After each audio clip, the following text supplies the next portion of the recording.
Today we're performing an Audi Blind Spot Monitoring radar calibration. For this calibration, you will need the Audi OEM kit, VAS6350A, which includes the Doppler radar unit and the calibration board used to position everything to factory specs.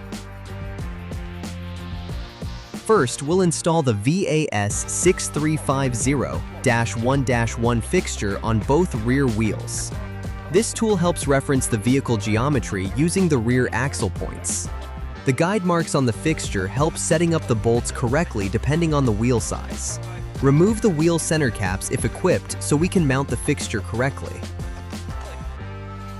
Once installed, make sure the plate can move freely.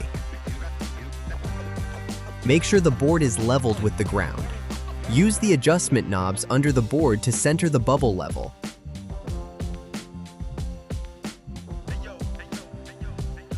Then confirm the laser runs exactly down the vehicle center line. Here we're using the Audi emblem as our reference for center. Position the calibration board to the OEM distance and keep it square to the vehicle. In this example, the required distance is 1,700 millimeters, and we confirm it on both sides. Next, set the Doppler position according to OEM specs, both the lateral offset and the required height. Then double-check all measurements.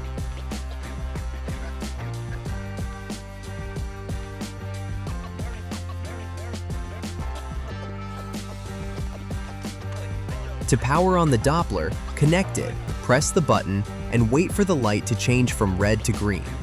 After that, follow the OEM procedure. It will tell you which side to calibrate first and when to switch to the other side.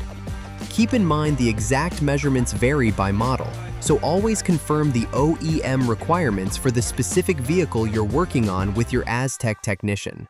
Thanks for watching. See you in the next video.